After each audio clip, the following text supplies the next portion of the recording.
Здравствуйте! В прямом эфире новости Татарстана, в студии Лисан Сабирова, и коротко о главных событиях этого дня. Будет вам и канатная дорога, и новые трамваи, и многое другое. Мы можем завершить реконструкцию М7 чемпионата мира. О чем еще говорили на коллегии Минтранса. Аделя Коломиц. Дружным строем за хлебом. С мая месяца уже до карты люди никак не может хлеб взять. Целое село в Рыбнослободском районе осталось без магазина. О продуктовом дефиците Радик Фархулин. На жителей поселка Калинина и не рассчитывали. Зачем мне такое обслуживание ваше медицинское? Почему 200 человек могли остаться за бортом медпомощи? Новые подробности и истории у Альбины Минибаевой. –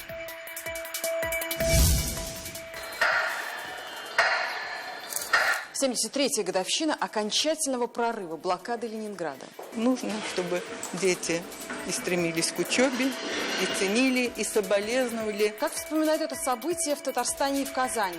Елена Новгородцева.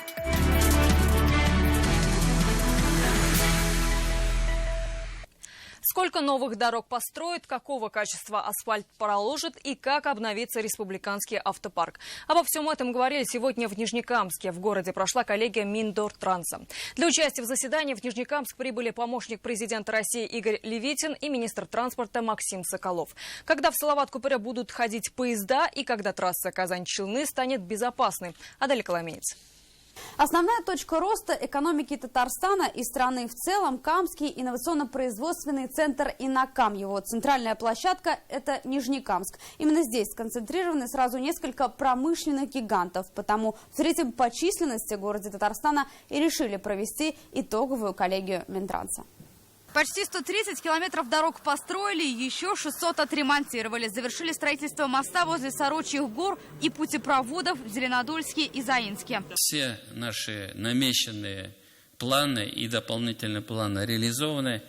Каких-либо у нас проблем нет. Во всех 3 аэропортах республики вырос пассажиропоток. Спросом пользуется и наземный транспорт. 6,5 миллионов людей воспользовались услугами поездов. И эта цифра будет расти. С 2017-го поезда начнут ходить между вокзалом Казань-2 и микрорайоном Салават-Купре. Будет и канатная дорога. Инвестор уже определен. Она соединит Казань с Верхним Услоном. Пока же в каждой 5-й деревне республики нет обычных дорог. В этом году их проложат в 27 населенных пунктах. Продолжится реализация и крупных проектов, таких как М7 и М5. Это уже все. Это вот перемычка М7, М5, она уже практически готова. Там огромные инвестиции республики. Федеральные инвестиции. Пополнится и республиканский автопарк. В преддверии Кубка Конфедерации чемпионата мира по футболу закупят 350 автобусов, 35 трамваев и 70 троллейбусов. Здесь, в Нижнекамске, я впервые, хотя аэропорт Бегишева мне известен, но то, как относится к развитию именно общественного транспорта здесь, в Нижнекамске, тоже заставляет брать пример и другие аналогичные города Российской Федерации, потому что здесь очень большой объем перевозок именно общественным транспортом, и примерно 50%, то есть половину из этих общественных перевозок, выполняет электрический транспорт, то есть трамвай. С ветерком на трамвае гости прокатились еще до коллегии. Горэлектротранспорт показал новые модели трамваев в действии, а после посетили выставку газомоторной техники. Аделя Коломиец, Ильшат Аюпов, Альберт Шефигулин, ТНВ, Нижнекамск. Дорога есть, хлеба свежего нет. Почти год, как на двери магазина деревни Новая Эрга Рыбнослободского района повесили замок. Жители запасаются продуктами впрок и сельского магазина на колесах ждут как праздника. Каково это, когда гости, а на стол ставить нечего? В ситуации сегодня разбирались наши корреспонденты. Хватай, пока дают. Это правило действует в селе Новая Ирга последние полгода. Пенсионеры даже не предполагали, что в 21 веке в мороз придется выстраиваться в очередь за хлебом. 3 хлеба взяли. Взял. 4 надо. Тут раз не записывался. Не был тут раз. Вот времени не было. Не успел. Так называемая буханка теперь единственный источник буханки пшеничной. Водитель здесь и продавец, и кассир, он же принимает заказы. Продукты выдаются строго по списку. Упустил свой шанс, жди следующей поставки. Вот я сейчас уже носят по списку это. Вот они заказывают, привезешь. обратно хлеб увезешь, а никто не хочет мерзлый хлеб. Песок, покупаем мука, вот соли покупали 25 пачек. Местные жители теперь закупаются впрок, мешками и пачками, чтобы не голодать. Магазин на селе не работает с прошлой весны. С мая месяца уже до карты люди никак не могут хлеб взять. Спички мало, все надо, порошок надо, ведь песок надо. Люди ведь у всех нет машины. Магазин закрыли после того, как уволили последнего продавца. Откроем, как найдем нового, говорят в райпо. Но как быстро? Там товарооборот всего лишь 30-40 тысяч. Зарплата там получает 5-6 тысяч. Зарплату получает.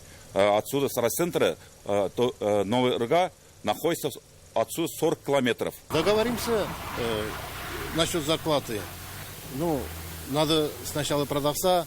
Раньше ведь после института, после техникума отправляли по направлению. Вот жаль, сейчас этого нет у нас.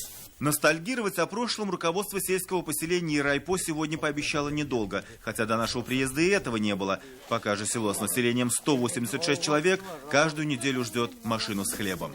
Радик Фархулин, Альбина Минибаева, Амир Залюшев, ТНВ, Рыбнослободский район. На эту проблему внимание нашей редакции, как вы поняли, обратили жители деревни Новая Ырга. Вы тоже можете позвонить в нашу службу новостей по телефону 570 50 17. Жители этой деревни в своих проблемах не одиноки. В Татарстане еще 500 сел, где нет магазинов и неделями не видят свежего хлеба. Еще в прошлом году на эту проблему главам районов указал президент республики. Товары первой необходимости нужно завозить. Безапелляционно заявил Рустам Минниханов. Решение есть. На региональном уровне приняли новую программу «Сельский магазин». Рамиль Шайдуллин о том, как президентский урок был усвоен. 155. Чистенькие, ничего. Чистые и свежие продукты приезжают только так. На борту автолавок из райцентров самое необходимое – хлеб, яйца, колбаса. Сельмак на колесах – пока единственная панацея. 780 населенных пунктов – это большое количество. Другого варианта нет, кроме выездной торговли. Если нет там стационарной торговой сети, только выездная торговля. 2 месяца тому назад подспорьем были автолавки, но машин не хватает. Нам дополнительно необходимо еще 57 автолавок. Теперь к автолавкам добавятся и новые сельмаги. В республике заработала программа «Сельский магазин». Точки продаж будут строиться в 53 населенных пунктах со 100 и более дворами. Они модульные будут, и есть готовые компании, которые их приступят к изготовлению. В порядке 1 300 000 рублей получается один стационарный магазин со всеми коммуникациями, фундаментом, установкой, сбором этих конструкций. Соразмерные суммы сегодня звучали и в негативной окраске. Причина – захват и оформление на себя некогда имущества райпо в Ютазинском районе. Производственных зданий, хлебокомбината и земельных участков на его территории на бывшего директора Димаева Рихара Раисовича. Насколько просто оказался захват, покажет следствие. Сегодня же Татпотребсоюз нацелен коренным образом переломить свою работу по нескольким фронтам. Рамиль Шайдуллин, Марат Саидгараев, ТНВ, Казань. Родственников разрешили бить. Госдума сегодня отменила уголовные наказания за побои в семье. Согласно новому законопроекту, первый случай домашнего насилия будет наказываться рублем от 5 до 30 тысяч. Мы спросили у казанцев, сдержат ли денежные наказания от действий домашних тиранов. На мой взгляд, просто сажать надо таких людей за насилие. А тут рубль не совсем поможет. Мне кажется, людей нужно наказывать именно сроком. Воспитывать семью, и не сажать, и не наказывать материально. Причем тут штрафные санкции, конечно же, надо уголовную ответственность сажать. Сажать пожизненно. Да, потому что это не изменит, он также может продолжать это делать, просто отдать деньги и все. И даже дорожный штраф обычно не оплачивается, а тут уж, извините мне, за такое дело. Обслуживать жителей поселка Калинина в новом консультативно-диагностическом центре Аракчино и не собирались. Выяснились новые подробности конфликтной истории. К жителям поселка Калинина терапевт отказывается приезжать бесплатно. Сейчас в КДЦ обслуживаются пациенты только из Нового Аракчино. Почему, несмотря на предварительные договоренности, в КДЦ предпочли часть пациентов игнорировать? И когда бесплатная медпомощь для калининцев возобновится, продолжит Альбина Минибаева. А медсестра может прийти к лежачему больному сделать укол? Нет, этого тоже нет. Так тогда зачем мне такое обслуживание ваше медицинское? История этого конфликта началась в поселке Калинино. У них нет медпункта. Сначала жители приказом хотели прикрепить в медцентр, который находится в соседнем Аракчино. Но пенсионеры поняли, терапевта надо может приехать только платно. Да и сам директор клиники не скрывает. На жителей Калинина здесь не рассчитывали. Мы сегодня инвестировали в развитие первичной медицинской помощи для жителей Нового Аракчино. И когда мы инвестировали, мы не ставили цель и задачу на поселок Калинино. Накануне выпуска приказа было 2 встречи, 3-сторонние встречи совместно с поликлиникой 19, которая обслуживает данную территорию, и обсуждался вопрос детальной полностью передачи населения и закрепленных домов для обслуживания на КДЦ Аракчино. 6000 прикрепленных пациентов, 900 из них написали заявление на бесплатное обслуживание. И все они жители поселка Новое Аракчино. Ни одного из Калинина. На дому только платно или на каждый укол приезжать в Аракчино. Такое обслуживание жители Калинина сразу оттолкнуло от нового медцентра. Наконец-то думали, увидели цивилизацию. В конце концов, наш заброшенный уголок. Ничего нет, аптеки даже нет. А здесь все специалисты приезжают. Закрытые двери и обшарпанные окна. Сейчас медпункт также закрыт, но медпомощь для жителей Калинина все же станет ближе. Сейчас ведутся переговоры о безвозмездной передаче этого здания ведомства медучреждения. Но выяснился еще один факт. КДЦ не оформил документы в фонде обязательного медстрахования согласно регламенту. Выходили на фонд обязательного медицинского страхования для того, чтобы они нам дали логин, пароль для формирования счетов реестров и для введения пациентов в базу данных, в чем нам было устно в форме отказано. Оно и понятно. Фонд дает доступ в систему только после письменного обращения у руководителя КДЦ 3 подобных медцентра. И крайне странно, если он не знает нюансов. Информация о лицах, уполномоченных директором КДЦ Аракчино, на введение учета прикрепленных застрахованных лиц в программную систему Фонд ОМС Республики Татарстан не предоставлялась. В связи с несоблюдением медицинской организации установленного порядка доступ к системе не предоставлен. Никаких вопросов ни по объему обслуживаемого населения, ни по объему государственного задания на первом этапе, который планировалось для них выделить, у них не было. Почему эти вопросы возникли сейчас? Руководитель медицинского центра считает, что проблема уже вышла за рамки деловых отношений. В управлении здравоохранения же отмечают, все в рамках закона, и как раз действия Латыпова им непонятны. В итоге страдают пациенты, которым важно попасть к врачу. Законно, бесплатно. Альбина Минибаева, Лейсан Мустафина, Ишат Мухаметов, Амир Залежев. ТНВ, Казань. Не спасли. В Набережно-Челнинской больнице умер полуторагодовалый мальчик, предположительно от гриппа. Ребенок поступил в больницу в воскресенье с предварительным диагнозом ОРВИ. Но сегодня в 4 утра сердце мальчика остановилось. В самой больнице от каких-либо комментариев пока воздержались до выяснения полной картины произошедшего. Она станет ясна только после заключения судебно-медицинской экспертизы. Это новости Татарстана, и далее в выпуске. Результат упорной работы. Вы сумели сохранить предприятие. Чем могут гордиться заводчане Кварта, расскажет Александра Севастьянова.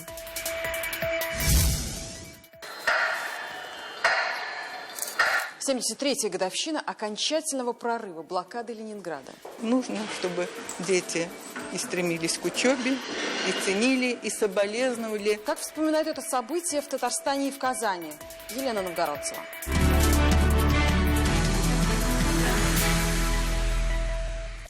Ровесник войны, один из старейших предприятий страны, завод «Кварт», сегодня отмечает 75-летие.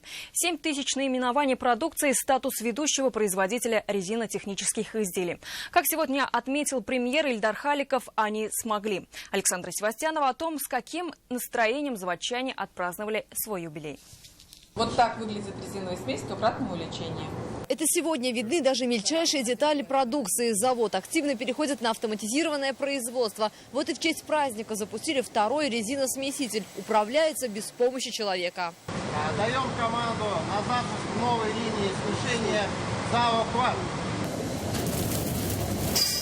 До этого все вручную. Специалист отдельно рассчитывал вес каждого компонента и загружал в агрегат. Сейчас обязанности передали компьютеру. Работа пойдет быстрее, качество улучшится. То, что исключается человеческий фактор, это ведет к стабильности навесок. Есть во всех рецептурах какие-то допуска. Здесь они сводятся к минимуму. То есть тем самым мы обеспечиваем стабильность наших резиновых смесей, а стабильность оно ведет к качеству. Модернизация и новые возможности родного завода впечатляют, говорит Тауфик Шамгунов. 34 года он посвятил работе на кварте. За любым прогрессом всегда стоят люди. Им ветеран и пожелал былого патриотизма. Тогда было замечательно.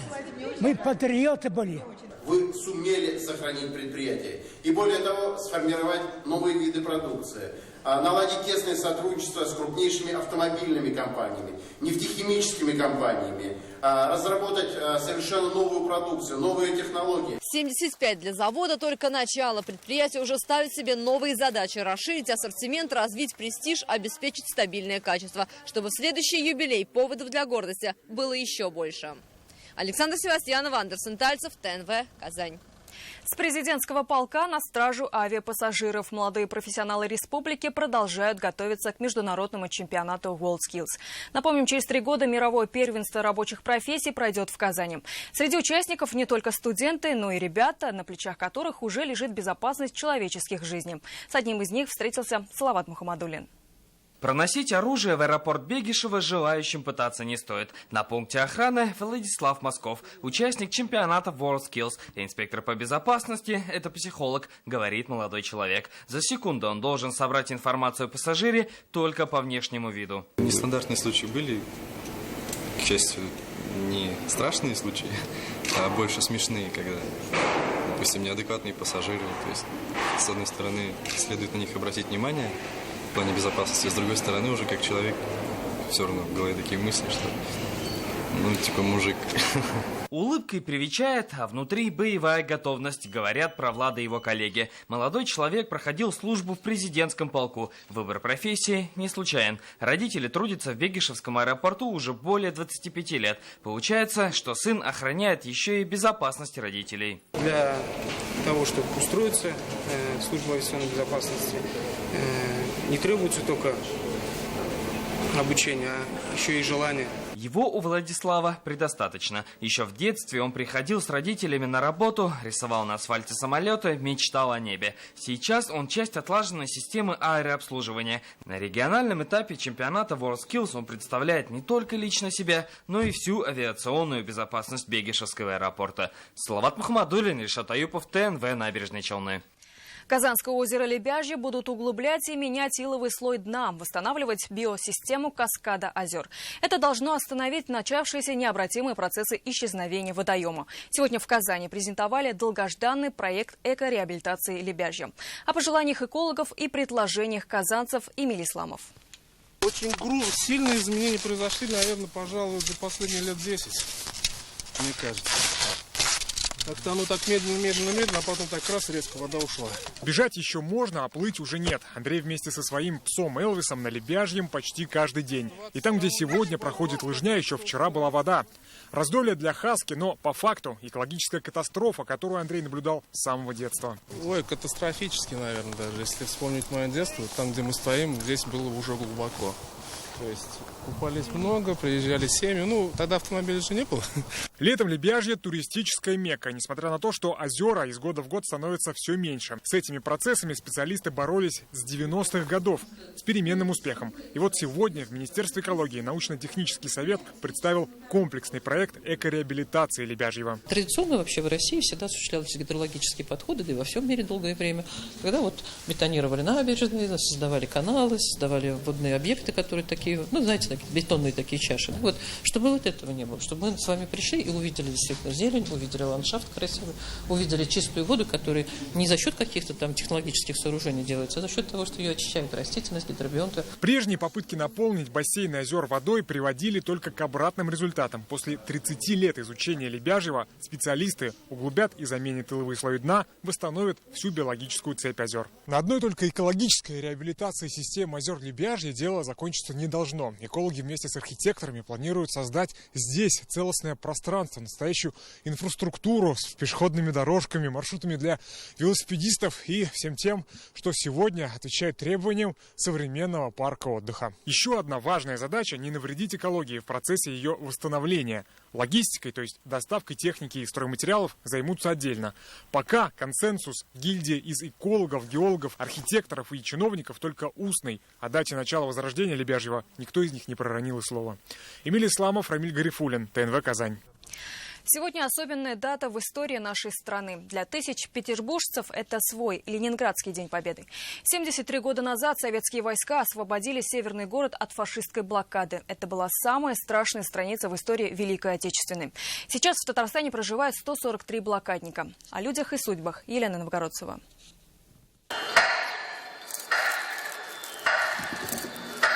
Минута молчания в поселке Дербышки у монумента. Для всех этих людей за эти секунды проносятся в памяти вспышками моменты страшного периода жизни. Поселок имеет самое непосредственное отношение к блокаде. Сюда из Ленинграда был эвакуирован оптико-механический завод.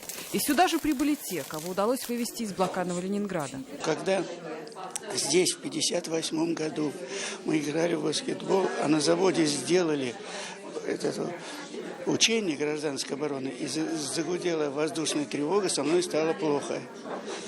Я полез сразу в кусты. 8 сентября 1941 года – начало, и 27 января 1944 – конец. Эти 900 дней выбиты у каждого ленинградца навсегда в сердце. Сейчас в республике проживают 143 блокадника, 138 в Казани. Страшно, но еще год назад на традиционную встречу ленинградцев в этот же самый день пришло гораздо больше людей. Вместе с минувшим годом ушли и 10 жизней. Я смотрю, приходишь на какой-нибудь мусорник, сколько хлеба валяется, сколько продуктов валяется, как дети, когда едят, в школьных столовых, сколько они оставляют. У нашего поколения этого нет. Мы лучше отнесем, птичек покормим, но никогда не выбросим. И чтобы ценили эту жизнь. Слова благодарности, действительно. Благодарность за мирное небо над головой. Исходя, судя по событиям в Сирии, в Ираке, в Украине, конечно, может. Это очень страшно и опасно. Почитать, уважать, а главное знать уроки истории. Блокада Ленинграда – это боль, страдания и смерть миллионов жизней. И каждый в нашей стране должен знать о том трагическом периоде. Елена Новгородцева, Алексей Алексеев, ТНВ «Казань». Об этой страшной странице нашей истории школьники должны знать. Сегодня в Госсовете прошел день открытых дверей для учителей истории. 6 февраля они будут вести парламентские уроки в своих школах. На чем стоит сделать акценты, сегодня рассказал Фарид Мухаммедшин. Уроков будет 2. Один посвятят татарстанской стратегии 2030, второй – Конституции республики. Фарид Мухаммедшин отметил, дети – наше будущее, и в первую очередь для них реализуется данная стратегия. Правильно ли вот этой линии вести или так делать.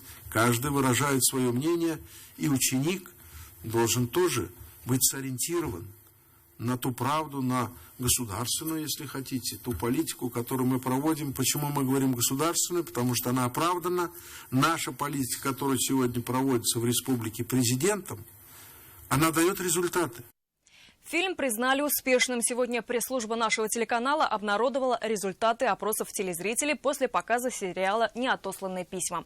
Большинство участников опроса посчитали, лента, созданная ТНВ по роману Аделя Кутуя, совпал с ожиданиями зрителей. Об этом заявило более 70% респондентов. Игра актеров понравилась 86% телезрителей. Напомним, фильм «Неотосланные письма» на татарском языке транслировался на нашем канале в декабре.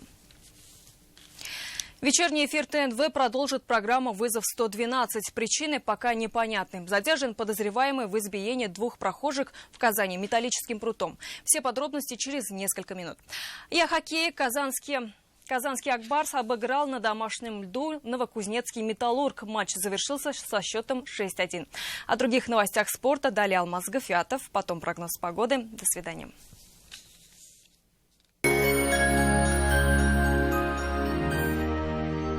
Канавто – новый официальный дилер автомобилей УАЗ. Только в январе всем клиентам специальное предложение. Выгода на УАЗ Патриот в Канавто до 90 тысяч рублей. Огромный выбор автомобилей в наличии, выгодный трейд-ин. И все это в Канавто. 230 30 30. Погрузись в захватывающий мир науки. Такого ты еще не видел. Магия, тайны, Приходи и посмотри на это собственными глазами. Газета «Город». Газета городских новостей номер 1 в Казани. Мы пишем обо всем, что влияет на жизнь каждого и города в целом. Специальные репортажи, интересные люди и события. Газета «Город». Каждые выходные в вашем почтовом ящике. В поисках выгодного предложения ипотеки вы обходите много адресов. Заоблачное, высокое, среднее, рыночное. Но если вы ищете низкую ставку, запишите. Выгодная. Банк Аверс. Здесь живет доступная ипотека с государственной поддержкой. Банк Аверс. Доступная ипотека здесь. Где купить автомобиль «Лада»? Выбор очевиден. «Канавто» – официальный дилер в Казани. Более 1000 автомобилей в наличии. К вашим услугам выгодные программы кредитования, страхования, трейд-ин и регистрация автомобиля. Ждем вас в «Канавто». 230 30 30. Невозможное возможно. В салоне кожи и меха «Мехаполис» до конца января новогодние скидки до 70%. «Мехаполис XL», 3-й этаж. У вас есть товар, услуга, то, что нужно продать? Компания «Казгорреклама». Более 100 мониторов в Казани. Размещение по районам города. Широкий охват населения. Звоните 203 38 31. Я когда пришла на завод, мне все таким неизвестным казалось. Даже немного боялась. А потом научилась. Коллектив профессиональный, есть у кого опыт перенять. Главное не стоять на месте и не бояться нового. «Казань-Оргсинтез». Непрерывное развитие. Щедрое предложение от сервисного центра «Парк Авто». Для всех владельцев «Лада» 2017 рублей в подарок. Сервис официального дилера становится доступным с «Парк Авто». Мусина 37. 235 35 35. Hürmetli jır ming suyushi do'stlarimiz, biz Zaynab Farhiddinova, Zafar Bilalov. Түземсезлек белән 25 февраль 4-нче Болгар радиосы милли музыкаль премиясын тапшыру тантанасын көтәбез. Иң моңлы, иң дәртле җырлар, матур җырчылар бер кичтә, бер сәхнәдә. Рәхим итегез. Рәхим итегез.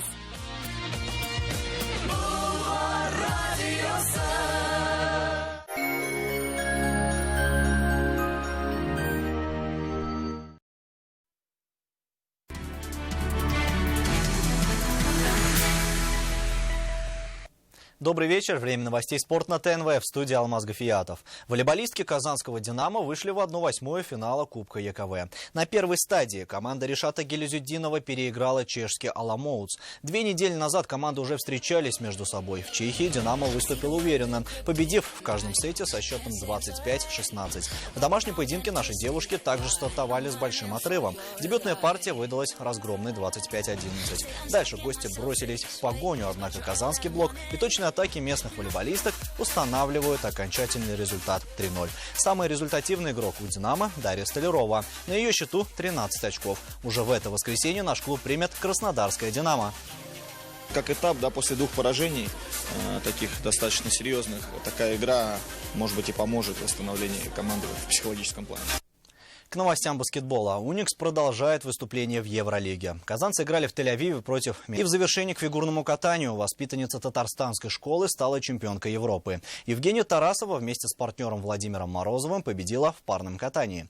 Российские фигуристы набрали 227 баллов, опередив немецкий дуэт Алены Савченко и Бруно Масса и спортсменов из Франции Ванессу Джеймс и Моргана Сипре. Отметим, что Евгения Тарасова делала первые шаги в фигурном катании в спортивной школе Олимпийского резерва Татарстана. Юная фигуристка начинала как одиночница и тренировалась во Дворце спорта. 6 лет назад переехала в Москву и пробовала себя в парном катании вместе с Егором Чудиновым. 2 года спустя партнером Тарасовой стал Владимир Морозов, вместе с которым Евгения завоевала 2 бронзы и сейчас золото чемпионата Европы.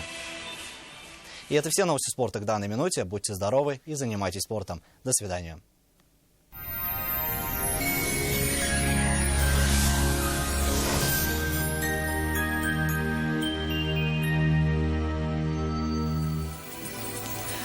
Здравствуйте! Время новостей о погоде.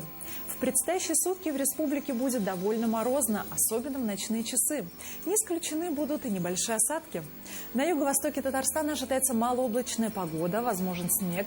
Ночью будет до 20 градусов ниже 0, днем же до 18 градусов мороза.